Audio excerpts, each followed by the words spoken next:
Bonjour à toutes et à tous, ma team Kiefer, j'espère que vous allez bien.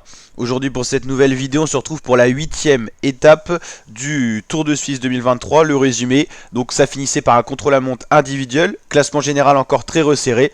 Là pour l'instant c'est encore les coureurs de bas de classement qui font la course, mais on a des bonnes références. Stéphane Bissegger, le Suisse, à domicile en plus sur ce Tour de Suisse, a fait un très bon temps. Là c'est Finn Fischer-Black qui arrive. Là on voit les petites routes sinueuses de ce contre-la-montre individuel. Là on a Wout van Aert, un des spécialistes de la discipline à l'image.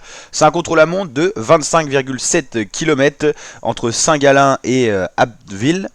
Le parcours voici sur le tracé de la carte, donc en Suisse, le voici, hop. Donc on était à peu près ici. Et donc voilà, un contre-la-montre individuel pour définir la hiérarchie au général final. Wout van Aert qui est dans les temps mais qui n'est pas impérial.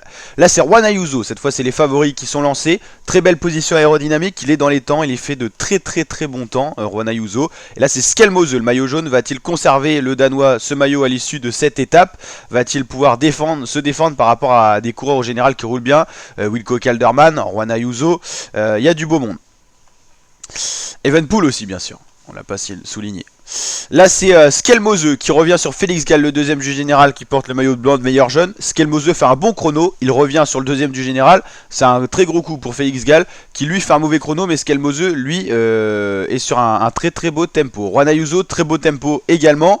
Là c'est l'arrivée de Romain Bardet qui est 6ème du général avant le départ de cette étape. Romain Bardet qui va faire un temps moyen à 57 secondes de Stéphane Bissegger.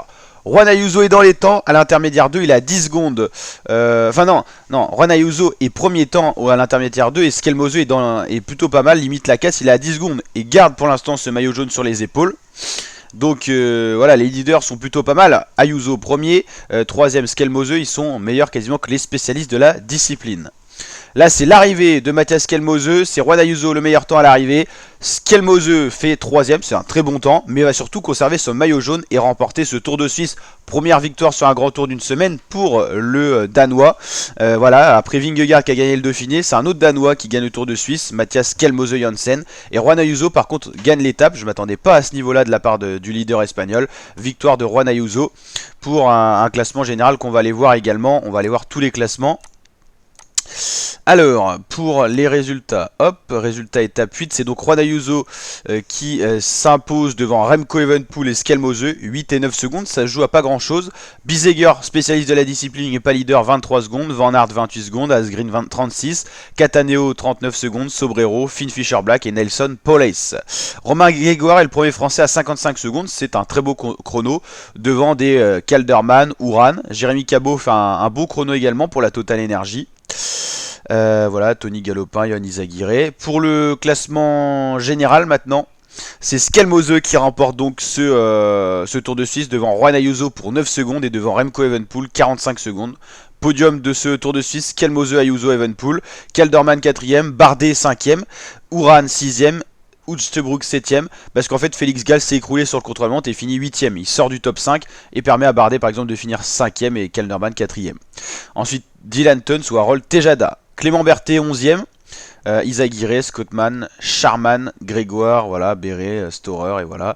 Donc il reste plus grand monde hein, sur ce Tour de Suisse, on l'a su hein, avec le décès malheureux, tragique de Gino Mäder, le Suisse en plus à domicile en Suisse. Il y a eu 3 équipes qui ont quitté la course, la Bahreïn, son équipe, c'est normal, la Intermarché et il y avait également une autre équipe, bon ce qui paraît normal au vu des conditions. Voilà, la famille de Gino Mäder a tenu à ce que la course se poursuive, donc c'est aussi ce souhait-là qui a été respecté par certains coureurs, d'autres n'ont pas été dans la capacité de poursuivre le Tour du Suisse, ça peut se comprendre. On aura une vidéo spéciale en hommage à Gino Mäder sur la chaîne YouTube. La team n'a pas été hyper actif en ce moment sur le Tour de Suisse, mais voilà, entre l'étape banalisée où les coureurs ont fait 30 km pour rendre hommage à Gino Mäder et tout ça, voilà, on attendait un petit peu avant de faire une vidéo et tout ça, une vidéo qui sera bien sûr pas monétisée pour la vidéo hommage à Gino Mäder. Donc voilà, n'hésitez pas à liker la vidéo si elle vous a plu, et voilà pour ce Tour de Suisse 2023 qui nous a laissé place à de belles surprises. Skelmose, Félix Gall qui ont très bien géré en montagne, Houtstebroek qui s'est montré très bon. Donc voilà, je vous dis à très bientôt la team, et ça va être le Tour de France, la prochaine échéance sur la chaîne YouTube. Ciao ciao.